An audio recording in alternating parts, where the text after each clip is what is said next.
Bonjour et bienvenue sur votre JT Lozère. C'est avec un énorme plaisir qu'on se retrouve. Regardez, la Nationale 88 est de nouveau réouverte. On va développer ça tout à l'heure dans notre journal. Juste avant, je vous invite à liker, à partager et à commenter cette édition du journal afin d'améliorer les référencements de votre journal sur les réseaux sociaux. Sans plus attendre, les titres. La fermeture de la Nationale 88, nous reviendrons avec les experts, dont un géologue du CNRS, sur les causes et les solutions apportées concernant la fermeture pour travaux urgents afin d'éviter un éboulement sur la Nationale. La Fédération de la pêche a pris l'interruption. La deuxième édition de l'événement Mon premier permis de pêche s'est déroulée le 6 avril. Nous y étions. Les livres de poche ont fait leur salon à Saint-Chély. Notre journaliste était comme une abeille devant un parterre de fleurs printanières. Chasse aux chiens courants. Durant 3 jours au Masgros s'est déroulée la finale nationale de la Meute-sur-Lièvre, une organisation de la Fac 48. Et nous l'évoquions en début de ce journal, nous sommes ici précisément sur le lieu où la roche menaçait d'un éboulement sur la Nationale 88. Ça a été très compliqué, de grosses difficultés pour traverser la Lozère. Heureusement, la Nationale est rouverte depuis mardi après-midi. Il est toujours demandé, après 9 jours de fermeture, et il est toujours demandé aux poids lourds, dans la mesure du possible, d'éviter cette zone, surtout aux heures de pointe. Retour donc sur cet événement local avec des explications par les équipes qui ont mené les travaux, ces travaux qui sont actuellement en phase numéro 2, soit le consolidement du relief.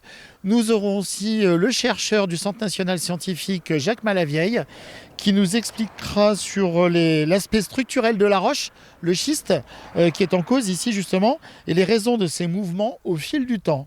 Un reportage d'Éric Michel. Ce matin, je me suis amusé à calculer. En 20 minutes, il est passé 85 voitures. Ce qui est énorme, vu l'étroitesse des routes. C'est énorme. Les usagers de la route nationale 88 se sont sentis piégés le 1er avril et pour cause. La falaise surplombant la nationale aux environs de l'aire de repos de la Tourette menaçait de s'écrouler. Un arrêté préfectoral interdisant toute circulation a été pris. Vendredi 29 mars, le chef d'équipe qui avait en charge la surveillance du site m'a informé qu'il y avait une légère évolution. Donc on a continué à surveiller et en fait lundi matin, lundi dans la journée, il est venu faire sa visite et là il s'est rendu compte que le glissement était important et il m'a appelé donc pour prendre une décision et c'est dans l'après-midi que nous avons pris la décision de fermer la RN 88. En effet, la circulation sur la route nationale 88 est un enjeu majeur entre l'axe Lyon-Toulouse. C'est l'État qui en a la responsabilité. Et c'est précisément durant le week-end de Pâques que les événements géologiques se sont dégradés. En quelques heures à peine, l'ADIR avait constaté un affaissement de 3 mètres de la colline, menaçant de ce fait la route nationale en contrebas. Il y a eu un petit glissement en 2021 et suite à ça, on s'est rendu compte quand même qu'il y avait un petit découpage en haut. Et c'est pour ça qu'on avait mis des repères. Et c'est avec ces repères-là qu'on suivait l'évolution. Le relief est principalement composé de schiste sur le site. Le géologue Jacques Malavieille, chercheur émérite au CNRS, nous apporte son expertise. Alors, je vais vous donner un petit aperçu très rapide de la géologie du coin, déjà, parce que c'est quand même la géologie qui va conditionner un peu les circonstances de ce glissement et pourquoi il s'est fait ici et pas ailleurs. En termes de géologie, ici, on est dans ce qu'on appelle le vieux socle hercynien, c'est-à-dire tous les restes de la vieille chaîne hercynienne de plus de 300 millions d'années. Et dans cette chaîne hercynienne, on a fabriqué des schistes, c'est-à-dire des roches métamorphiques et des roches très déformées.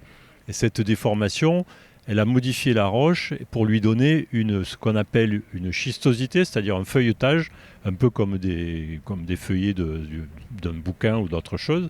Et ce feuilletage, c'est une zone de fragilité de la roche en quelque sorte, ou en tout cas, c'est quelque chose qui est suffisamment anisotrope, c'est-à-dire qui crée suffisamment de discontinuité dans la roche pour être une zone de faiblesse majeure. Et il se trouve que le glissement en question derrière nous, il a glissé le long d'une de ces discontinuités de la roche, c'est-à-dire le long de ce plan de schistosité. Alors bon, on peut toujours imaginer que c'est suite aux fortes précipitations qu'il y a eu ces derniers temps, ça a contribué à faciliter la déstabilisation de cette masse qui était en déséquilibre, parce qu'il faut savoir que ce qui conditionne les glissements, ici on appelle ça un glissement gravitaire, évidemment c'est les forces de gravité, c'est-à-dire c'est l'attraction terrestre, et plus on a une masse en déséquilibre du fait de la pente qui est au-delà du seuil d'équilibre de la roche à cet endroit-là, c'est à ce moment-là que cette déstabilisation à cause probablement des précipitations qui vont diminuer, on va dire, la stabilité de l'ensemble rocheux, c'est à ce moment-là que ça va commencer à glisser. Alors il y a plusieurs hypothèses, des fois ça glisse brutalement en quelques secondes, et des fois ça peut mettre des jours, des mois, même des années à glisser tranquillement le long de ces plans de discontinuité. En ce qui concerne le glissement proprement dit, c'est un tout petit phénomène très local, ce qui a créé l'instabilité localement à cet endroit de la route nationale, c'est le fait qu'effectivement ici on a créé, quand on a fabriqué cette route, on a créé un déséquilibre gravitaire, c'est-à-dire entre la pente initiale qui était quasiment une pente de stabilité, c'est-à-dire la pente moyenne était proche de 30 degrés d'équilibre. D'avoir creusé la route, on a augmenté cette pente localement et donc on l'a mise en instabilité. Et tant que la roche est solide et tient bien, ça va, on peut accepter des pentes très fortes, y compris des falaises. Il y a beaucoup d'endroits où on a des falaises quand la roche est saine et costaud. Ici on est dans les schistes et ces schistes ce ne sont pas des roches aussi solides que des roches non déformées, c'est-à-dire qui n'ont pas cette anisotropie, ce côté feuilleté. Donc c'est pour ça que ça a cassé. C'est précisément ce danger avéré et imminent d'éboulement qui a conduit la préfecture à publier un arrêté d'interdiction de circulation. La nationale fermée a un impact important qu'il faut solutionner efficacement. Dès le mardi 2 avril, les experts des bureaux d'études du CEREMA, qui suit le dossier historiquement, et les experts du groupe hydrogéotechnique étaient missionnés. En fait, on a fait des préconisations d'urgence pour immédiatement démarrer des travaux de curage pour nettoyer la zone et assainir au maximum. Sous la responsabilité de l'État, la maîtrise d'œuvre en est confiée au groupe Hydrokarst, une société spécialisée dans la sécurisation des falaises et des risques naturels. Les travaux de terrassement ont été confiés à l'entreprise Angelvin. Donc on a divisé les travaux en deux parties. La première partie qui a été faite là en 8 jours, qui est une partie de terrassement, de nettoyage rocheux pour enlever la loupe. Et on appelle ça les loupes de glissement. Une très grosse loupe qui est partie, environ 3000 à 4000 m3. C'était les travaux d'urgence, il fallait nettoyer ça au plus vite pour pas que ça impacte la chaussée. Le relief actuel, il est beaucoup plus récent. Il est tertiaire et quaternaire, c'est-à-dire il continue à l'heure actuelle et il est lié au soulèvement du Massif central qui est en relation plus ou moins directe avec la formation de la chaîne alpine et avec le fait que sous le Massif central, on a une zone chaude en profondeur dans le manteau. Donc plus c'est chaud, plus c'est léger la matière. Et donc on a une remontée de plus de 1000 mètres de dénivelé, c'est-à-dire entre la fin de la chaîne hercynienne et maintenant, ce socle il est remonté de plus de 1000 mètres et c'est ça qui fait qu'on a cette érosion qui crée les gorges du Tarn, la vallée du Lot qui est là devant nous et qui crée les reliefs actuels de la Lozère, qui sont des reliefs récents en fait. Et oui, on peut traverser, pas de problème pour sortir de chez nous. Hein. Ben oui. Voilà, puis on apprécie un peu le calme, hein, parce que les camions c'est un derrière l'autre et sans arrêt. Et bien là, cool. C'est un peu comme quand il y avait le Covid en fait. Si le silence relatif est inhabituel pour certains riverains de la Nationale 88, pour les communes qui subissent les déviations, l'affluence massive de véhicules pose problème, tant pour la sécurité que pour les infrastructures non adaptées. Et comme on peut le constater, les flux sont assez surprenants, notamment le lundi, où c'était le jour du retour du week-end de Pâques, où là il y avait une file discontinue de voitures, une derrière l'autre. Et après, on est vraiment surpris par la quantité de véhicules en fait, qui empruntent cette route nationale. On a eu ces derniers temps une circulation énorme, puisque toute la route nationale passait par le bord, y compris les camions, les poids lourds. On avait une circulation au milieu du village digne d'une route nationale. Et c'est compliqué pour nous pour plusieurs raisons. D'abord pour les habitants, voilà, avec un risque de sécurité qui est important parce que les gens ne respectent pas toujours les vitesses. Nous sommes ici dans un village limité à 30 km/h et il n'y en a pas assez du moins qui le respectent. On a fait un constat pas plus tard qu'hier, un constat d'huissier pour montrer l'état dans lequel se trouve la route communale entre Badarou et le bord. C'est une véritable catastrophe qu'on ne pourra pas assumer financièrement. Afin de limiter la circulation sur les réseaux secondaires, de nouveaux arrêtés restrictifs ont été pris entre Badarou, Le Bord et La Rouvière, ce qui a rendu la semaine très difficile pour de nombreux Lozériens impactés de ce fait par les détours obligatoires de plusieurs dizaines de kilomètres. Des riverains de villages voisins se sont retrouvés pris au piège. A priori, j'ai découvert hier l'arrêté qui a été pris par la mairie de Badarou, qui concernait justement certains villages où on n'avait pas le droit de circuler. À la problématique de la circulation se pose la mutualisation des moyens de transport. Monsieur le maire de La Rouvière remarque que de nombreux véhicules n'ont qu'une seule personne à bord. Se pose alors la question de la pertinence du covoiturage dans notre département. Qui font que ça dysfonctionne et je pense qu'il faut revenir à des incitations peut-être financières pour que les gens y adhèrent davantage, mais on sent qu'il y a encore beaucoup de choses à faire et que les élus ont leur rôle à jouer à ce niveau-là. Avec le déplacement de 3500 m3 de roches de schiste, la phase 1 s'est terminée le mardi 9 avril. Suite à la validation par les bureaux d'études, la RN 88 a été rendue à la circulation, mais sur une voie en alternative car débutent dès à présent les travaux de la phase 2. La phase 2 est la phase de confortement rocheux. Il consiste en la sécurisation du site avec des moyens mécaniques tels que des filets métalliques et infiltration d'éléments, de soutènement des roches. En parement, nous avons retenu aujourd'hui comme solution des grillages souples, mais des grillages renforcés, très haute résistance, on appelle ça des filets de câble, pour permettre aux eaux de s'évacuer, parce qu'il y a aussi un problème d'infiltration d'eau dans l'état du schiste. Sur les sites à surveiller, des inclinomètres sont installés pour quantifier le cisaillement, ainsi que des systèmes de contrôle des écoulements de l'eau qui sont en place. D'accord, des patrouilles sont réalisées chaque semaine et il y a certains sites qu'on surveille particulièrement et notamment aussi le CEREMA qui surveille sur des zones identifiées, des zones de glissement avec une instrumentation. La sécurisation définitive du chantier devrait prendre encore 4 à 6 semaines pour finir les travaux selon le chef de chantier. Si on regarde le séisme qu'il y a eu à Taïwan récemment, si vous regardez un peu les images qui vont avec, vous avez des pans entiers de montagnes qui sont descendus sur des hectares et des hectares. Ça représente des millions de kilomètres cubes de roches qui glissent à l'occasion d'un séisme. Mais ici, on n'a pas de séisme. La Lozère, c'est un endroit assez tranquille et stable, donc tout va bien. Samedi 6 avril, la Fédération départementale de la pêche a relancé sa seconde édition de l'opération Mon premier permis de pêche à destination des 8-16 ans. La première édition avait eu lieu en 2017. Ce sont une cinquantaine d'enfants qui ont profité de la journée pour acquérir différentes techniques de pêche. Un reportage de Marion Guibaudot. Près d'une quarantaine d'enfants de 8 à 16 ans ont découvert samedi 6 avril différentes techniques de pêche grâce à l'opération Mon premier permis de pêche lancée par la Fédération départementale de pêche. Toute la journée et à travers différents ateliers, les petits pêcheurs d'un jour ont appris à manipuler cannes et appâts pour une pêche aux appâts naturels, au leurre ou à la mouche. Une réussite, mon premier permis, on avait arrêté la dernière fois, c'était 2018, donc remis. Premier samedi de beau temps depuis l'ouverture. Après l'ouverture, le deuxième samedi, les épisodes Sevenol, c'est parfait. Voilà, objectif atteint, on a remis ça en place et ça nous permet, avec les guides de pêche et la fédération, bien sûr, partenaire de cette opération, notre animateur Grégory Richard, toujours à la manœuvre pour une belle journée de pêche.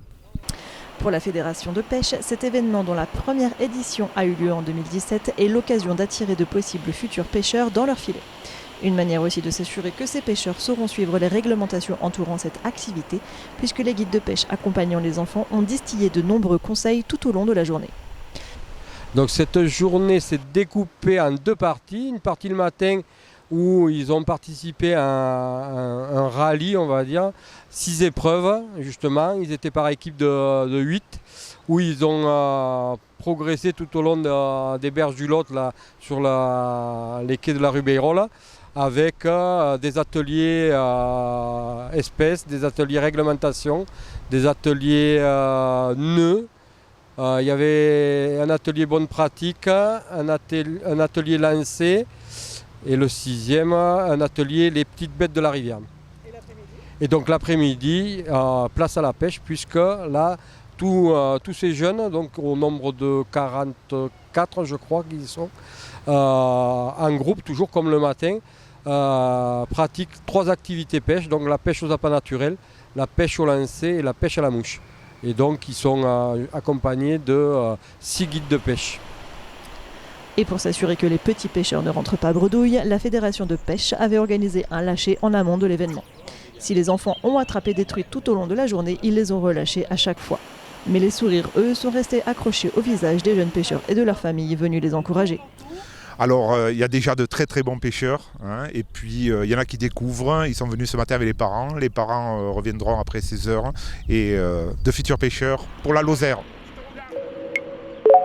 Samedi 6 avril, le Quartz de Saint-Chély a accueilli la seconde édition du livre de poche. Affluence record battue par rapport à l'an précédent. De nombreux lecteurs se sont pressés toute la journée dans la salle dédiée pour rencontrer les auteurs invités, regarnir aussi les étagères de leur bibliothèque. Un reportage de Marion Guibaudot. Alors que le Centre national du livre vient de publier une inquiétante étude sur la baisse du temps de lecture chez les jeunes de 7 à 19 ans, la seconde édition du Salon du livre de poche de Saint-Chély-d'Apcher ne connaît pas la crise. 1300 visiteurs l'an dernier, pas loin de 2000 cette année, les organisateurs du salon peuvent avoir le sourire. On s'était dit qu'il fallait, si on montait un salon, qu'il soit un peu singulier. Et donc on a créé un Salon du livre poche avec toute une armée de bénévoles, puisque bon, ça ne s'est pas fait par un tour de magie. Donc mon épouse et moi, on a été vraiment aidés. Et c'est pour ça que je dis toujours que c'est un peu leur salon, vraiment. Et on les remercie. Dans la période actuelle, si vous voulez, il y a quand même une rétractation au niveau des ventes de grands formats. Et puis je voulais que ça soit populaire, moi. Libraire depuis plus de 30 ans et tenant la librairie Le Rouge et le Noir, Pascal est convaincu qu'un livre ne peut que rendre heureux. Et organiser ce salon dans un territoire rural était pour lui une manière de démontrer que la lecture est une passion largement partagée, même dans les zones hors grande ville. La majorité des gens prennent des pilules. Ça montre que la lecture n'est pas morte et que c'est pas une question d'endroit, c'est une question d'énergie. Et que chez nous, ça crée l'événement dans un petit département comme la Lozère. Ce genre d'événement crée je sais pas, une surprise pour les gens. Et finalement, ils s'y retrouvent, ils sont très heureux. C'est le principal d'ailleurs. Si la lecture semble perdre du terrain chez les jeunes, puisque selon l'étude du Centre national du livre, ils consacrent 19 minutes par jour à la lecture pour leurs loisirs, soit 4 minutes de moins qu'en 2022, les lecteurs de tous âges croisés dans les allées du salon ou en train de discuter avec la quinzaine d'auteurs invités pour l'occasion sont tous ressortis avec des piles de livres entre les mains. Il a dit qu'il voulait créer un salon du poche. Je trouve que c'était une très très bonne idée parce que ça permet en fait de découvrir plein de littérature à petit prix. Et il a régulièrement des coups de cœur qui ne sont pas les coups de cœur de tout le monde et ça nous plaît aussi. C'est toujours difficile de faire découvrir de nouveaux auteurs et je pense que ce qui est difficile maintenant pour un éditeur, c'est de faire découvrir des nouveaux auteurs. Les gens vont dans les choses absolument connues, quoi. Ils vont dire le prix Goncourt, ou ils vont vers la simplicité. Pas sur un salon comme ça parce qu'il y a des vrais lecteurs. Mais vraiment, vous allez au Salon du Livre de Paris ou dans des grandes librairies, dans les maisons de la presse, vous allez retrouver ceux qui ont des prix, ceux qui sont vraiment... Et c'est tout un travail d'un libraire de faire découvrir des auteurs qui sont moins connus ou qui viennent. C'est ça qui est difficile à faire, c'est faire sortir les gens des sentiers battus et des meilleures ventes. Voilà. Voilà, je vais prendre celui-là. Alors l'auteur. Donc d'abord l'auteur est très important. C'est un auteur turc qui a vécu plusieurs années en prison et qui en est sorti il n'y a pas longtemps. Il a écrit pendant qu'il était en prison un livre qui s'appelle Madame Hayat et c'est un portrait de femme. Hayat, c'est vraiment, ça veut dire la joie, la vie. Et c'est vraiment au moment où le désespoir, il ne savait pas s'il allait sortir de prison, il a fait un portrait de femme absolument magnifique. Alors la lecture, une passion qui ne connaît pas la crise ? Certains lecteurs planifiaient d'ailleurs dès les allées du salon les nombreuses étagères à ajouter pour accueillir tous ces nouveaux titres. Ça a amené au salon une multitude de gens qui ne viennent pas fondamentalement à la librairie, mais qui sont attirés à la fois par les auteurs et puis les livres à 2 €, à 3 €, puisqu'on peut lire Dostoïevski à 2 €. Essayez, si ça ne plaît pas, on a perdu, c'est symbolique, une pièce de 2 €. Et on est très très heureux de voir des gamins venir faire dédicacer des albums, prendre des romans jeunesse. Durant 3 jours, le Cause de Sauveterre a accueilli la finale nationale de la chasse aux chiens courants. À la rédaction et pour avoir suivi les équipes, on peut vous assurer que le lièvre est un animal très rusé et qu'il parcourt de nombreux kilomètres. Un reportage d'Éric Michel avec la complicité d'Adèle Lebaille. Alors c'est quelle marque ces chiens-là? Les petits bleus de Gascogne. Les petits bleus de Gascogne. Il y a un peu la pluie, mais le vent assèche les odeurs, donc ça va être un petit peu compliqué. On va essayer de débusquer un lièvre le plus vite possible et avec une menée assez importante et criante. Voilà. Et pendant que certains cherchaient les lapins de Pâques en Lozère et durant 3 jours, s'est déroulée la finale nationale de meute-sur-lièvre au Mas-Gros du 29 au 31 mars. Une finale organisée par la FAC 48 comprenait l'Association française pour l'avenir de la chasse aux chiens courants. Après un brillant week-end de Pascal, les 2 présidents, Emmanuel Rousson pour la Lozère et Didier Luben, président de la région 6 pour la FAC, sont enthousiastes. Ce sont 40 équipes de 10 chiens qui se sont affrontées durant 3 jours d'épreuve sur leur terrain, le COS Sauveterre. L'ensemble de ces manifestations ont pour but de faire connaître la chasse aux chiens courants, tout en réunissant des passionnés. Il n'y a bien sûr aucune prise lors de ces concours, le but étant de noter le travail des chiens sans qu'il n'y ait de gibier prélevé. L'association a été créée il y a une trentaine d'années pour répondre à un besoin de cohésion nationale concernant la chasse aux chiens courants. L'utilisation du chien courant dans nos péri-ruraux et surtout dans le sud de la France fait partie des gènes. Il n'y avait aucun problème à découpler beaucoup de chiens et laisser libre cours le plus loin possible les animaux et les chiens qui poursuivent ces animaux. Mais dans le nord de la France, il y avait beaucoup plus de restrictions dans l'utilisation des chiens liées à des petites chasses où les chiens courants ne pouvaient pas s'exprimer et aussi certains arrêtés préfectoraux qui étaient restrictifs où le chien catégorie 6, chien courant, était totalement interdit dans des arrêtés préfectoraux comme dans le Haut-Rhin, Bas-Rhin. Et là, c'était totalement discriminatoire puisque les chiens courants ont le droit de s'exprimer en France sur tous les territoires. Voilà, c'est pas une arme, c'est un animal de compagnie spécialisé et différent d'autres chiens de chasse. Le principe est simple, chaque équipe se voit affecter une zone géographique. Une fois les présentations effectuées et les consignes délivrées, les chiens partent à la recherche de pistes pour une durée de 2 heures au maximum. Vous allez l'entendre tout de suite avec la façon dont ils vont japper, ils vont aboyer. Et on voit tout de suite que c'est tout un cheminement, mais une fois que c'est parti, vous allez l'entendre, on n'a pas besoin de faire de dessin. Juste avec les oreilles, on arrive à déceler ça. Nous tous, oui, on a nos chiens un peu chouchous, nos chéris, qui sont sur le debout plus performants que sur la lancée du lièvre. Donc du coup, on a des chiens sur lesquels on essaye de s'appuyer un peu plus, qui permettent de faire avancer la meute. Globalement, on a tous nos chouchous. L'idéal, ça serait d'avoir tous des chiens complets qui permettent de maintenir la voix dans toutes les qualités et les défauts que va créer le lièvre. Mais bon, c'est bien souvent, on a 2 ou 3 chiens sur lesquels on s'appuie un peu plus fort parce qu'on les sait meilleurs que les autres. Le lièvre est un animal rusé. Une fois débusqué, il effectue des manœuvres efficaces pour perdre les chiens. Il suffit qu'on sait des fois que c'est un lièvre qui est lancé par les chiens, mais nous, on doit impérativement le voir. Si un juge ne le voit pas, même que ce soit des gens comme vous qui le voyez, qui me le dites, je peux pas le... Non. Il peut se passer que le lièvre nous fasse des ruses et c'est ce qui arrive très très souvent, malheureusement et puis heureusement pour les spectateurs.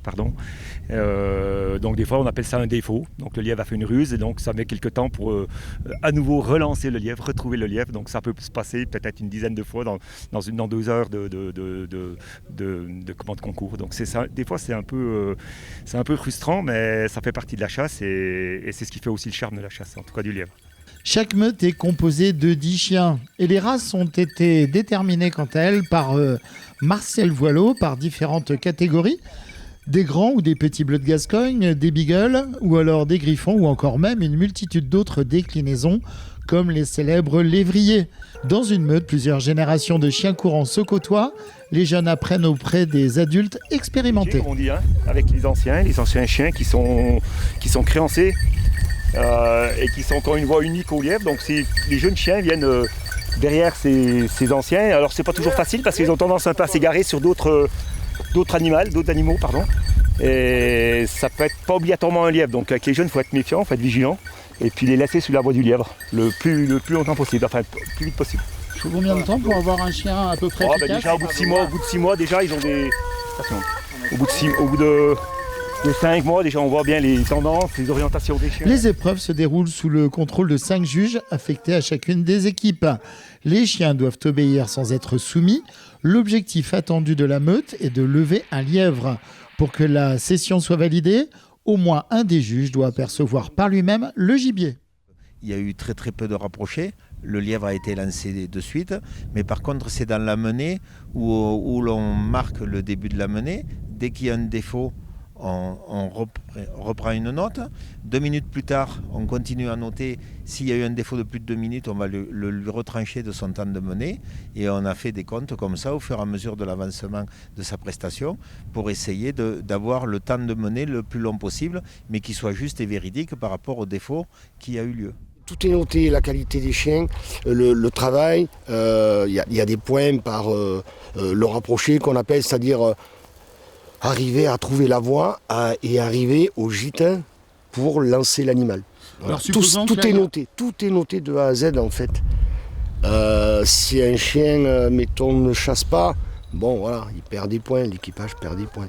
Afin de préciser les notations, les qualités des chiens sont jugées selon leurs aptitudes morphologiques, olfactives, qu'ils soient limiers, rapprocheurs ou lanceurs, de tête ou requérants, meneurs ou de chemin.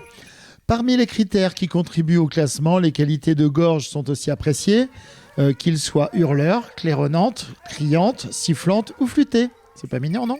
De nombreuses autres caractéristiques entrent en jeu. Le chien doit avoir du fond et maintenir l'animal de chasse, ici le lièvre, le plus longtemps possible, quel que soit le relief, la météo ou la durée. La performance et la persévérance de l'athlète en somme. Ils sont repartis sur une nouvelle quête. Et à la fin du temps imparti, ils ont lancé un lièvre qui a été vu par les juges dans leurs pieds et les chiens ont pris la voie de ce lièvre et l'ont mené d'une nouvelle manière.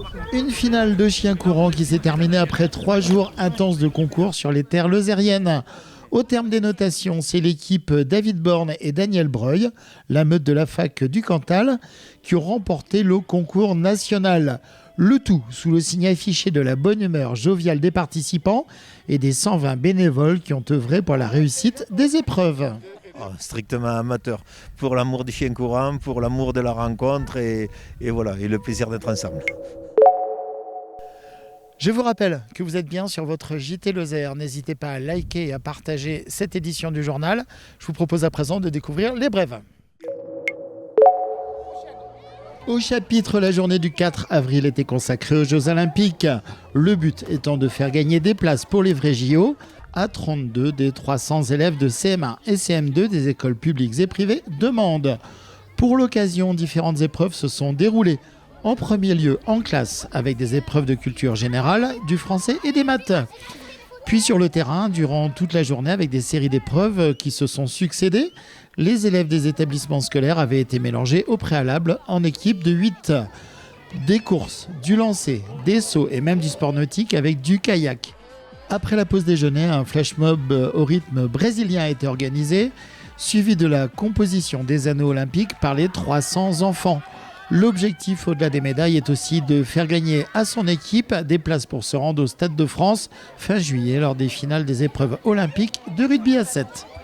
Une mobilisation des enseignants, de l'éducation nationale, de la ville de Mende, des associations avec le parrainage de la sportive Coralie Bertrand, vice-championne du monde et vice-championne olympique de rugby à 7. À Marvejols, le dimanche 7 avril s'est déroulé le printemps du livre d'occasion. À l'organisation, la médiathèque du Gévaudan qui aura fait salle comble avec 97 tables réservées par les exposants pour la désormais traditionnelle vente de livres, DVD, disques et autres objets culturels d'occasion. La vente était réservée aux particuliers et aux associations et il y en avait pour tous les goûts, tous les âges, tous les prix, du livre de poche au vinyle 33 tours.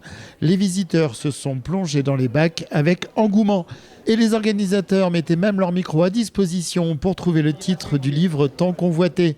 L'affluence de la journée a rassemblé des centaines de visiteurs repartis les bras bien chargés. Un nouveau billet et une médaille souvenir à l'effigie de la bête du Gévaudan. À l'initiative de Lozère Tourisme, la célèbre bête possédait déjà son propre billet à valeur faciale de 0 €. Lozère Tourisme renouvelle donc son billet souvenir de la bête et propose également une médaille souvenir de la monnaie de Paris. Ils sont disponibles à la vente à la Maison du Tourisme sur l'aire de la Lozère sur la 75, à la Maison de la Lozère à Paris et dans les offices de tourisme lozériens partenaires. Ces 2 nouveaux souvenirs viennent compléter la collection déjà existante de billets des régions naturelles de la Lozère, éditée en 2023. Ces objets de collection font vivre l'histoire et le patrimoine lozérien. Grève à l'hôpital de Langogne. Jeudi 4 avril, la section CGT du centre hospitalier de Langogne a débrayé de 13h à 15h suite à l'appel national pour dénoncer les restrictions budgétaires annoncées par le gouvernement. Une 50aine de personnes étaient présentes, parmi lesquelles des employés de l'hôpital et quelques soutiens CGT extérieurs. Daniel, cuisinier à l'hôpital de Marvejols, Nicolas Inderschit d'ArcelorMittal ou encore Corinne, une jeune retraitée. Marine Labaume, responsable CGT local, a exprimé le manque de moyens continuels.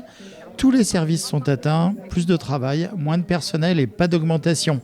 Les conditions se sont compliquées dans tous les services. À noter une difficulté croissante au niveau de la relation avec les patients. Merci d'avoir suivi l'édition de ce JT Lozère. N'hésitez pas à nous contacter à l'adresse mail qui s'affiche ci-dessous. Nous vous retrouverons avec plaisir le 25 avril prochain ailleurs en Lozère. Passez une très belle soirée.